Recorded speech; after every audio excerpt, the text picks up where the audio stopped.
Deputy Chief of Mission for the German Embassy in Washington, Mr. Philip Ackermann. Sir, thank you very much for joining us. Thank you. This is a serious crisis. The UN estimates 3,000 people are crossing into the Balkans every day, and the world has witnessed these two horrible tragedies just this week alone.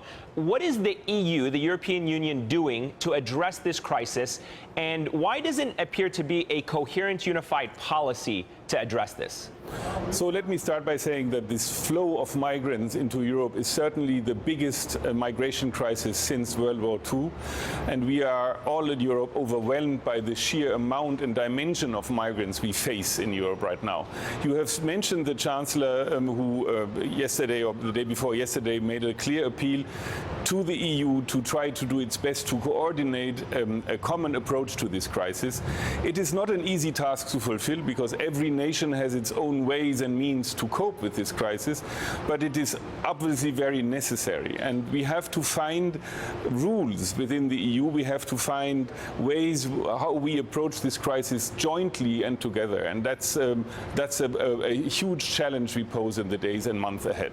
What are some of the possible solutions that your country and the EU can consider to help prevent these tragedies that we're seeing? Now, let me start by saying that we have to see clearly that many of those who come into Germany or in other European countries flee from war-ridden areas like Syria or other parts of the world. Others come for purely economic reasons, and I think the first step would be to clearly distinguish between those who seek asylum in Europe, a basic right which is set down in every constitution of Europe, and at the same time to look how to deal with those who come for economic reasons only. So in Germany, for example, we expect 800,000 asylum seekers this very year. That would be the equivalent of 3.5 million immigrants to the United States of America in 1 year.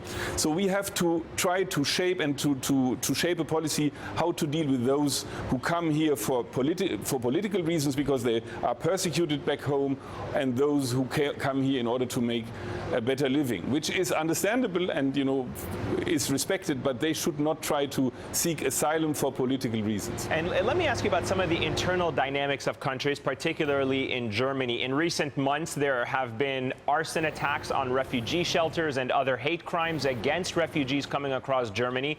Authorities are preparing for protests and even possibly violence this weekend outside a shelter, I heard. What is the plan to deal with this kind of anti-refugee, anti-immigrant sentiment that's growing across Europe?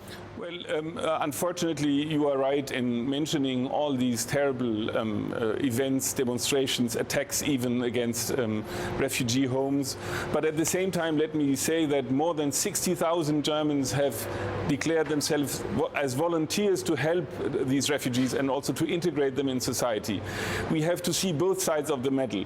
A population which is overwhelmed by 800,000 asylum seekers in a year clearly has concerns. Might they be rational or irrational? So the politics have to come up with clear solutions in order to get people on board on that. You have heard the federal government, but in fact all the political board of Germany has expressed its dismay and its anger about this despicable attacks against refugee homes. But we have to take into consideration, you have to convince the population that they go along with this policy, and that's a huge task for our politicians in the near future. It is a tragedy that continues to unfold every day. Deputy Chief of Mission for the German Embassy in Washington. Sir, thank you very much, Mr. Philip Ackermann, for joining us. Thank you.